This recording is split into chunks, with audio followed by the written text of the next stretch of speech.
Hello, thank you so much for having me. Assalamu alaikum. So in this video, I will explain you some core concepts used in economics and how these concepts are related with Pakistan. So I will give you some examples from the Pakistani economy so you can understand them well. I will try to keep my lecture more academic and it will be very helpful for the students, especially if you want to understand about economics and some other related concepts. The first one is fiscal deficit and public deficit. What is this? This is basically a theoretical concepts.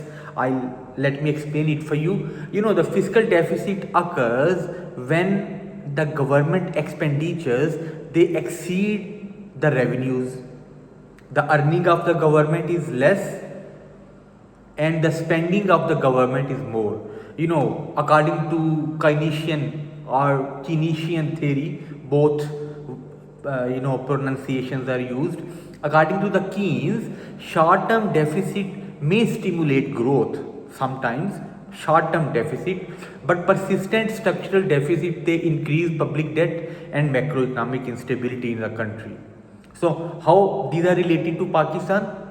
Pakistan, experience chronic fiscal deficit. Chronic fiscal deficit. I'm using this term with heavy heart because Pakistan is a rich country with respect to resources, with respect to geography, with respect to land, but unfortunately, due to governance issues and so many other issues, I will not divert my lecture.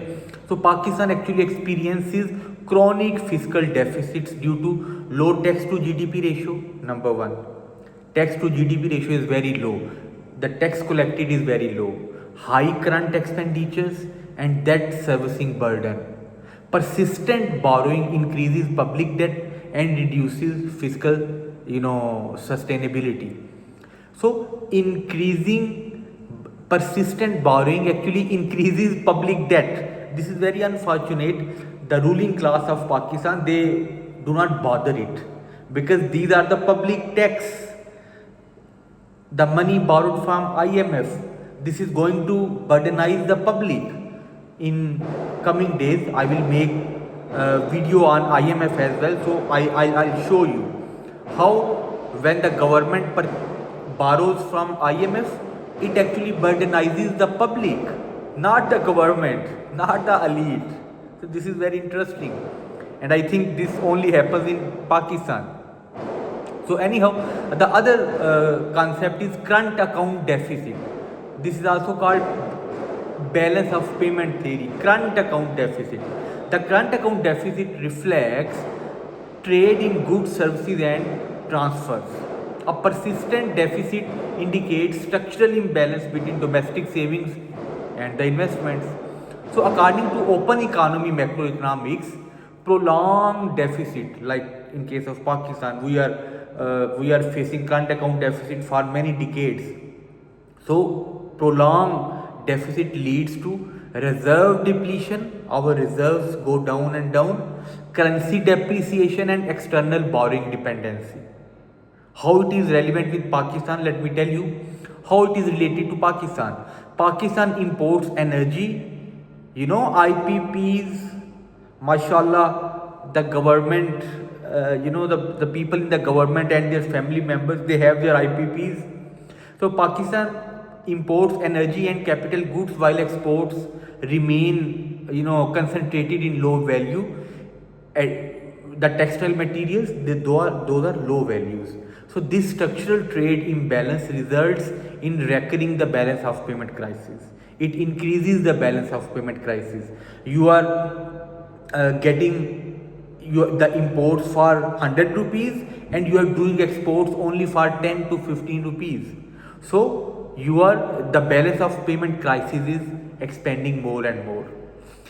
And I'll again say there are political reasons for this. The politicians of Pakistan are corrupt, sorry to say.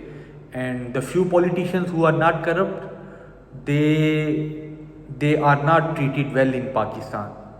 If you are a Pakistani, you will understand what I am saying. Even if you follow some Pakistani politics, you will understand what I'm saying. You know Imran Khan, I think most of you already know.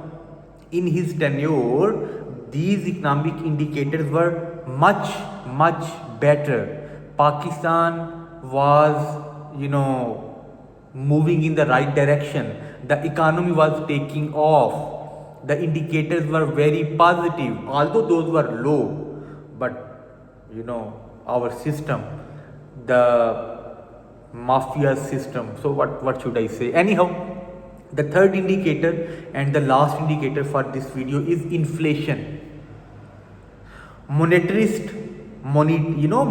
policy, monetarist versus structuralist view.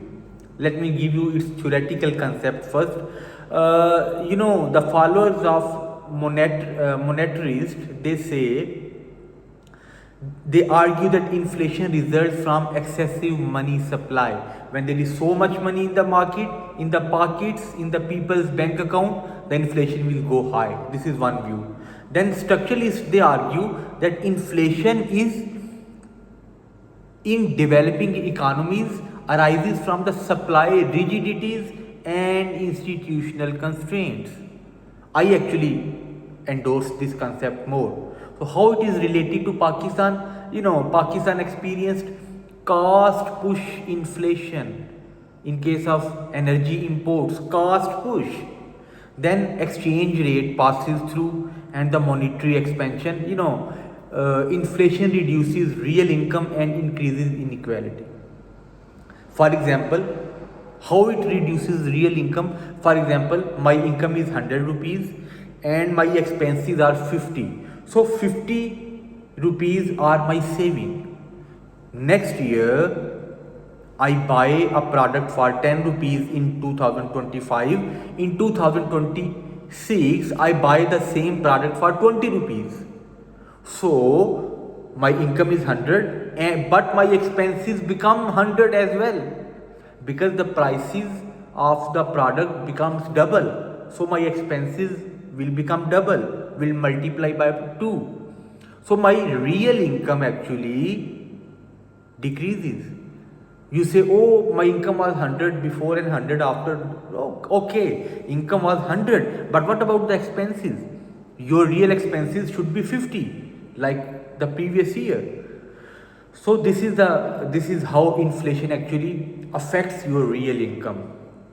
But unfortunately, these indicators are not showing good in these days, especially, and political economy has a great role to play in order to mitigate these bad figures, these negative figures, like current account deficit is high, import export balance is high, inflation is getting worse more and more, current account deficit is also increasing, fiscal and public deficit is also increasing. So these are not good indicators.